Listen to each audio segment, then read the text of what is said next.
గత వారం రోజులుగా నిరుద్యోగ జేఏసీ నాయకులు మోతీలాల్ నెహ్రూ గారు ఆమరణ నిరాహార దీక్ష చేస్తుంటే ఇప్పటి వరకు కూడా ప్రభుత్వానికి చీమగుట్టినట్టు కూడా లేదు.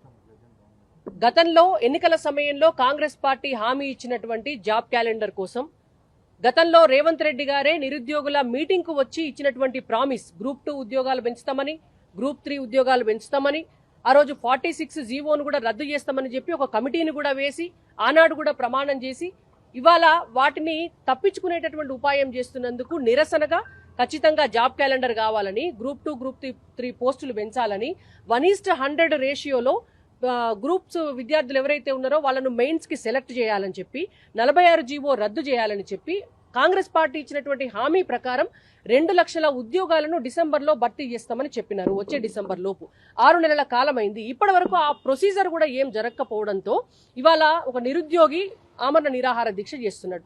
మరి ఇవాళ కాంగ్రెస్ పార్టీకి ఇప్పటి వరకు కూడా కనీసం ఒకరు రావాలి, మాట్లాడాలి, నిరుద్యోగులకు హామీ ఇవ్వాలి, వాళ్ళకు భరోసానిచ్చి వాళ్ళ ప్రాణాలను కాపాడాలనేటువంటిది లేదు. జీవన్ రెడ్డి గారు అలిగితే 5 మంత్రులు పోయినరు. రేవంత్ రెడ్డి గారికి వాళ్ళ మేము విద్యాశాఖకు మంత్రి లేడు అని అంటే విద్యాశాఖ మంత్రిని నేను ఫుల్ టైం మంత్రి ఉండకూడదా అని నిన్న ఢిల్లీ నుంచి ప్రెస్ కాన్ఫరెన్స్ లో రేవంత్ రెడ్డి గారు మాట్లాడారు. మేము ఒకటే మాట అడుగుతున్నాం రేవంత్ రెడ్డి గారిని, అయ్యా రేవంత్ రెడ్డి గారు మీకు 4 ఉద్యోగాలు వచ్చినాయి.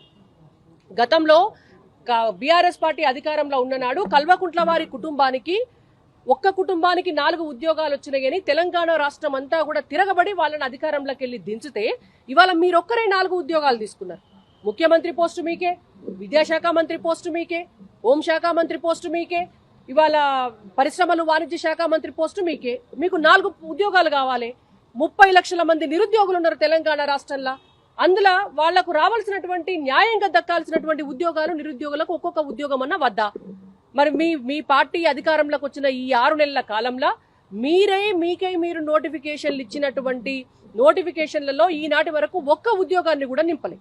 ఎంతసేపు మీ పదవులు మీకు కావాలా, మీ మంత్రి పదవులు మీకు కావాలి, పక్క పార్టీల నుంచి ఎమ్మెల్యేలను మీరు గుంజుకోవాలి. దీని మీద ఉన్న శ్రద్ధ మీకు నిరుద్యోగుల మీద లేదు.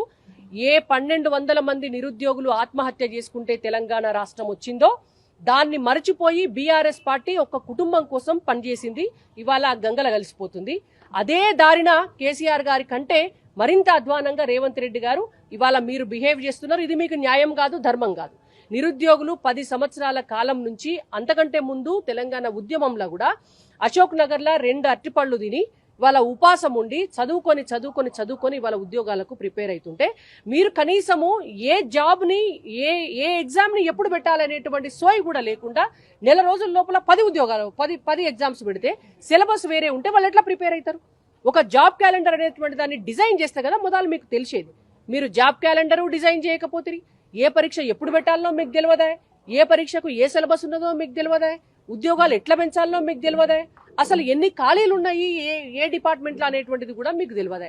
మరి ఇవాళ మీకు చేత కాకపోతే తెలంగాణ సమాజంలో ఉన్నటువంటి మేధావుల కన్నా అప్పచెప్పండి, ఒక కమిటీనన్నా వేయండి, నిరుద్యోగులను ఉద్యోగాలు ఇవ్వడం కోసం ఒక శాఖనన్నా పెట్టండి.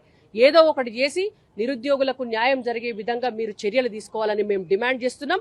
మోతీలాల్ గారి ప్రాణానికి ఏమన్నా హాని కనుక జరిగితే మాత్రం ఇవాళ ఈ తెలంగాణ రాష్ట్రంలో కాంగ్రెస్ ప్రభుత్వం మాత్రం ఉండదు. తెలంగాణ ప్రజల ఆగ్రహానికి గురి కావాల్సి వస్తుంది. నిరుద్యోగుల పక్షాన మేము భారతీయ జనతా పార్టీగా ఖచ్చితంగా మా రాష్ట్ర అధ్యక్షులు కిషన్ రెడ్డి గారి నాయకత్వంలో తెలంగాణ రాష్ట్రంలో ఉద్యమాన్ని మేము కూడా నిరుద్యోగులతో కలిసి తీవ్రతరం చేస్తామని చెప్పి కాంగ్రెస్ పార్టీ ప్రభుత్వాన్ని రేవంత్ రెడ్డి గారిని హెచ్చరిస్తాం.